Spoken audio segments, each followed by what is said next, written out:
Bueno, pues continuamos justificando las fórmulas de derivación. Voy a alternar las justificaciones y las demás se van a quedar de tarea. Entonces vamos a empezar con la fórmula 9, que es la derivada con respecto a x de seno de x, y queremos verificar que la derivada va a ser coseno de x. Entonces, lo que empezamos a hacer es utilizar el concepto de derivada en cuanto al límite, ¿verdad? Tenemos la derivada se define como el límite cuando h tiende a 0 de la función evaluada en x más h menos la función evaluada en x entre h. Aquí aplicamos la identidad trigonométrica para la suma de ángulos. En este caso es seno de A por coseno de B más seno de B por coseno de A. Y en este caso no vamos a utilizarla con el signo menos, pero es bueno que conozcan esa identidad. Y en el caso de que aquí los ángulos estuvieran restando, este signo cambia. En este caso particular tenemos el límite cuando h tiende a 0 de seno de x por coseno de h más seno de h por coseno de x menos seno de x entre h.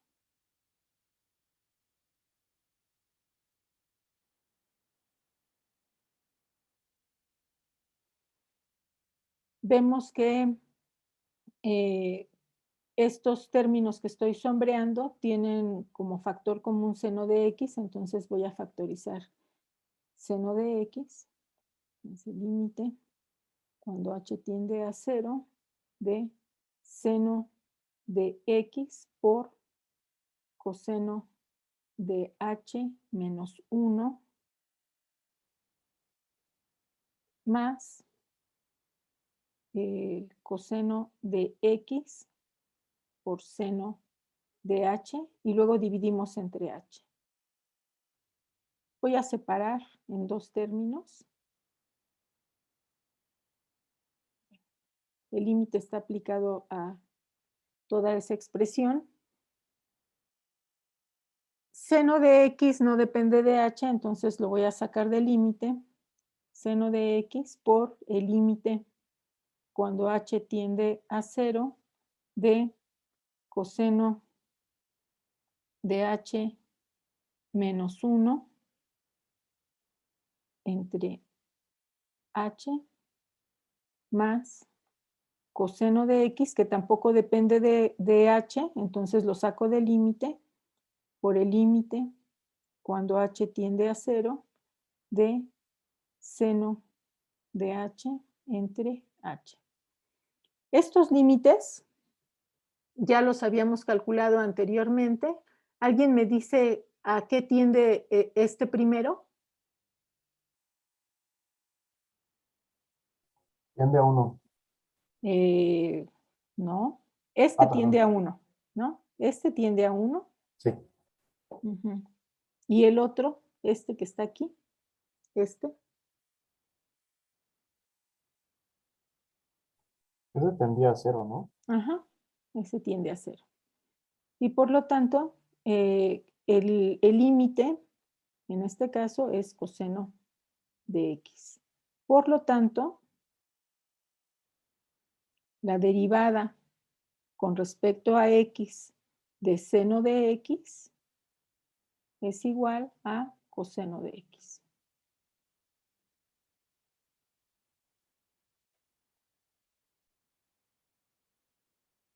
Vamos a verificar la propiedad 11.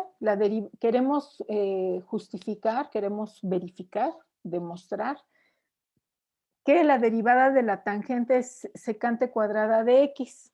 Aquí, bien podríamos ocupar la definición de la derivada en cuanto al límite, pero de la clase pasada, recuerden que ya tenemos que la derivada con respecto a x de f entre g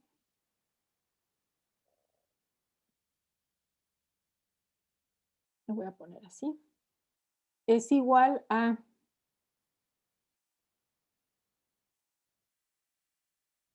g de x por f' de x menos f de x por g' de x entre g de x al cuadrado. Entonces, lo que hacemos en este caso es la tangente, la reescribimos como seno de x entre coseno de x. Seno haría el papel de la f, coseno el papel de g. Y aplicamos la fórmula que ya habíamos demostrado en clases anteriores. Tendríamos entonces en el denominador coseno al cuadrado de x y luego tenemos coseno de x por la derivada de seno de x menos seno de x por la derivada de coseno de x.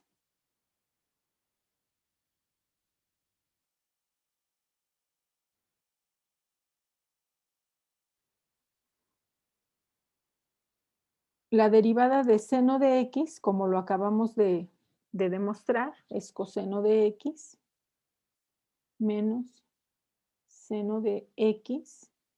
Y esta se quedó de tarea, pero vamos a asumir que es menos seno de x.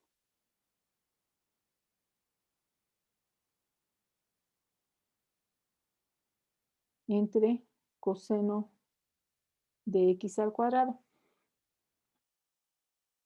Entonces, en el numerador tendríamos coseno cuadrado de x más seno cuadrado de x entre coseno cuadrado de x.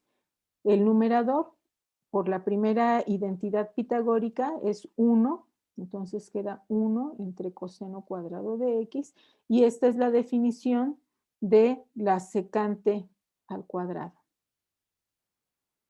Secante cuadrado de x. Por lo tanto, la derivada con respecto a x de la función tangente de x es igual a secante cuadrada de x. Y ahí ya verificamos esa fórmula 11. Bien, vamos a justificar la fórmula 13. Tenemos la derivada con respecto a x de secante de x. Y secante de x se define como 1 entre coseno.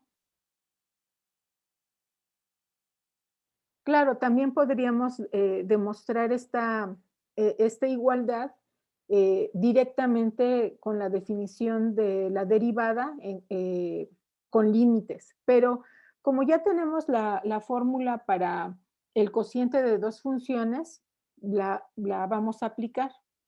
Entonces, en este caso, de la fórmula que habíamos escrito antes,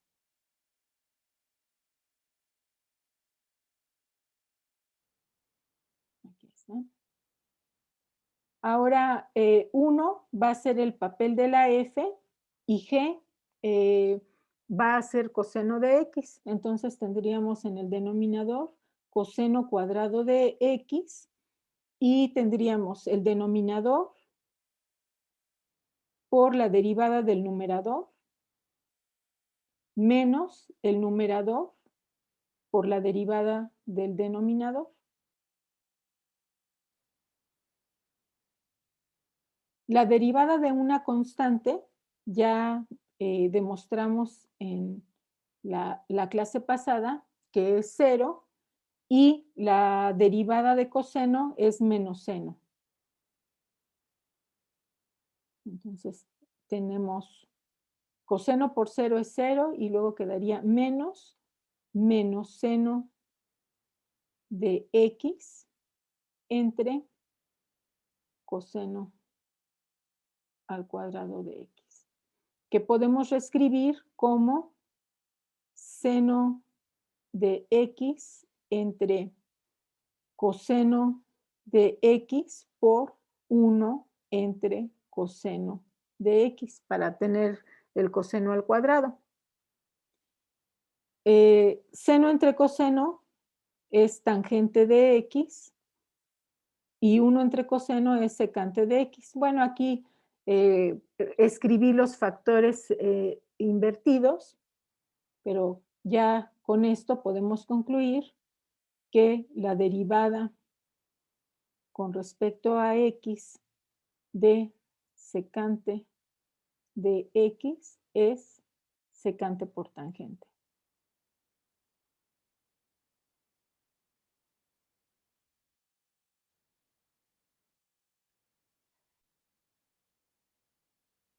Vamos a verificar la fórmula 33. Entonces queremos demostrar que la derivada con respecto a x de e a la x es la misma exponencial. Lo vamos a hacer con la definición de la derivada como el límite cuando h tiende a 0 de la función evaluada en x más h menos la función evaluada en x entre h. Aplicando las propiedades del exponencial, e a la x más h es e a la x por e a la h menos e a la x entre h.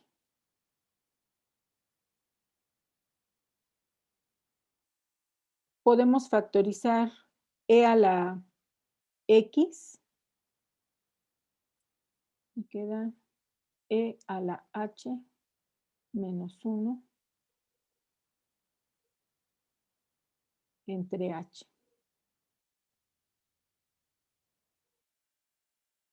Y esto es igual a e a la x por el límite cuando h tiende a 0 de e a la h menos 1 entre h.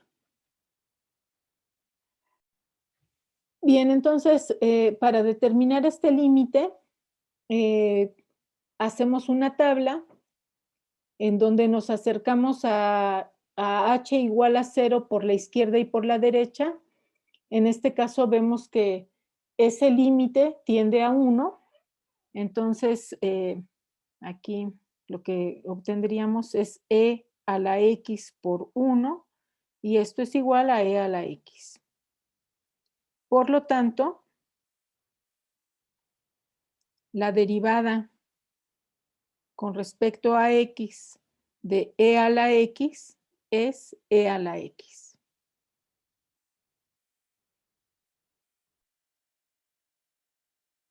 Ahora, para justificar la fórmula 34, noten ustedes que haríamos básicamente el mismo procedimiento para cuando la exponencial es en base e, y lo que obtendríamos es que la derivada con respecto a x de b a la x es b a la x por el límite cuando h tiende a 0 de b a la h menos 1 entre h. Déjenme escribirlo en la parte de abajo.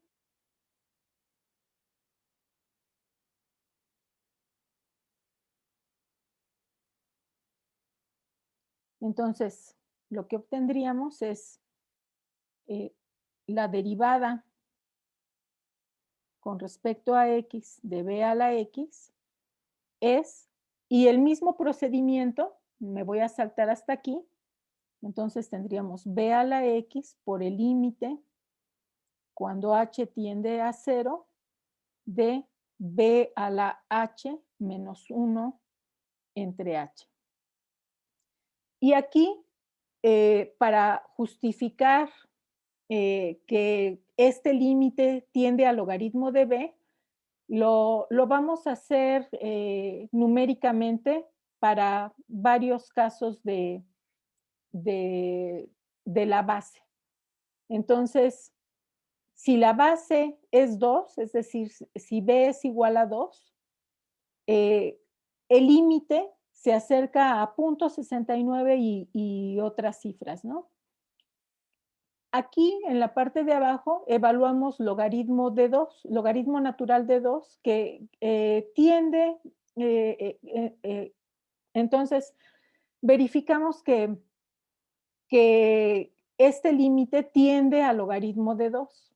Si la base ahora es pi, notamos que al acercarnos a 0 por la derecha y por la izquierda, el límite tiende a este valor y calculamos el logaritmo natural de pi y podemos concluir que este límite, cuando h tiende a 0, tiende al logaritmo natural de pi.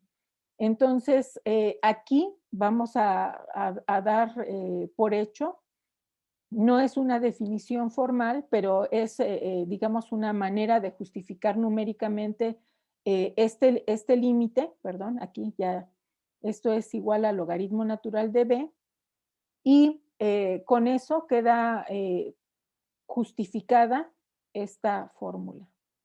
La derivada con respecto a x de b a la x es igual a b a la x logaritmo natural de b. Y entonces podríamos tener como propiedad justamente, bueno, aquí vamos a ponerlo así como una observación, como una propiedad para ser recordada, ¿verdad? Que el logaritmo natural de b es el límite cuando h tiende a 0 de b a la h menos 1 entre h.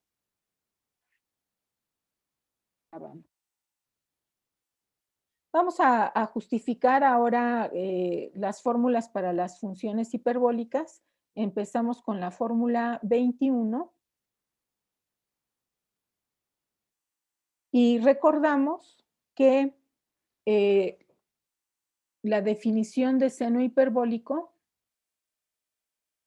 la derivada con respecto a x del seno hiperbólico de x es, bueno, la derivada con respecto a x de e a la x menos e a la menos x entre 2.